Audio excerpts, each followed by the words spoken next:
तो चलिए आज माइक्रो इकोनॉमिक्स के एक ऐसे बुनियादी कॉन्सेप्ट की बात करते हैं जो हमारी रोजमर्रा की जिंदगी से सीधे सीधे जुड़ा हुआ है। हाँ, मैं मानता हूँ ये शब्द सुनने में थोड़ा भारी भरकम लग सकता है, पर सच कहूँ तो ये बस उन छोटी छोटी कहानियों के बारे में है जो पूरे बाजार को चलाती हैं। और आज हम इसकी सबसे जरूरी कहानी को एकदम आसान तरीके से समझेंगे। तो शुरुआत करते हैं उसे गोल्डन रूल से, जो हमारे खरीदने बेचने के लगभग हर फैसले के पीछे चुपचाप काम कर रहा होता है। लॉ ऑफ डिमांड यानी मांग का नियम बहुत ही सीधा है। ये बस इतना कहता है कि अगर बाकी सारी चीजें वैसी ही रहें तो किसी चीज की कीमत बढ़ने पर लोग उसे कम खरीदते हैं और कीमत घटने पर ज्यादा। बिल्कुल सिंपल। और ये स्लाइड इस आइडिया को एकदम साफ साफ दिखाती है। ये समझिए एक तराजू के दो पलड़ों जैसा है, एक ऊपर जाता है तो दूसरा नीचे।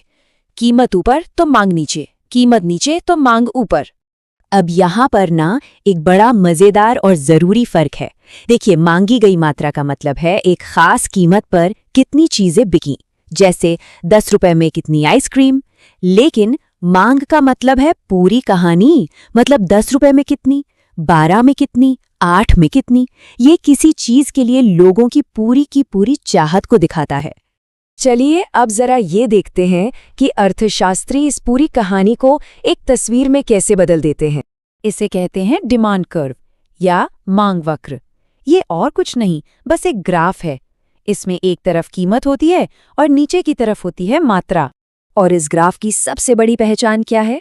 ये हमेशा, जी हाँ, हमेशा ऊपर से नीचे की ओर आता है, जैसे कोई पहाड़ी से नीचे फिसल रहा हो। और ये इस बात का पक्का सबूत है कि कीमत जैसे जैसे कम होती है, मांग बढ़ती जाती है। अच्छा, अब कहानी में एक छोटा सा मोड़ आता है और ये समझना बहुत जरूरी है कि असल दुनिया में मांग असल में काम कैसे करती है। इस डिमांड कर्व में आप समझिए 2 तरह के बदलाव हो सकते हैं। या तो हम उसी रास्ते पर आगे पीछे चलते हैं, या फिर पूरा का पूरा रास्ता ही अपनी जगह बदल लेता है। जब सिर्फ और सिर्फ उस चीज की कीमत बदलती है तो हम उसी बने बनाए कर्व पर एक पॉइंट से दूसरे पॉइंट पर चले जाते हैं। इसे कहते हैं मूवमेंट अलोंग द कर्व।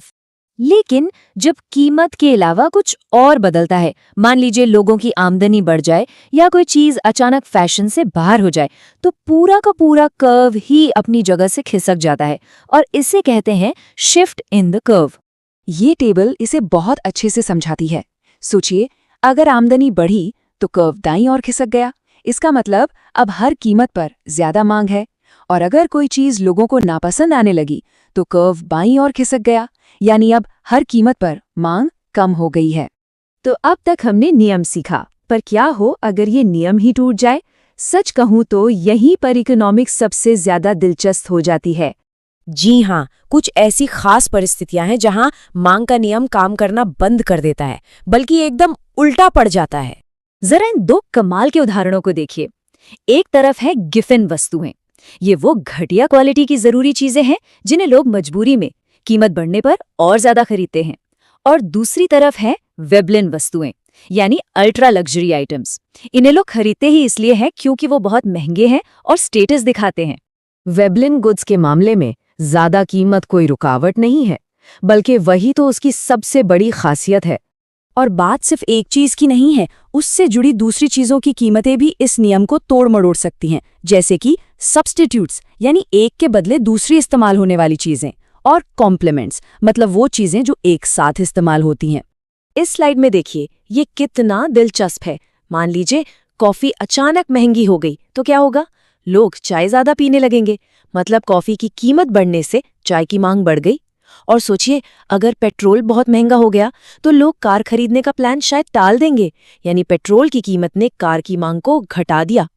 तो सबसे जरूरी बात यह है कि ये सब सिर्फ किताबी बातें नहीं हैं। ये वो अनदेखी ताकतें हैं जो हमारे आसपास के बाजार को हर पल हर दिन चला रही हैं। तो अब जब ये नियम और इसके मजेदार अपवाद दोनों ही पता चल गए हैं, तो अगली बार जब कोई बाजार जाए या ऑनलाइन कुछ खरीदे तो जरा गौर कीजिएगा, क्या ये मांग का नियम वहां काम करता हुआ दिखता है? क्या पता इसका जवाब आपको सच में हैरान कर दे।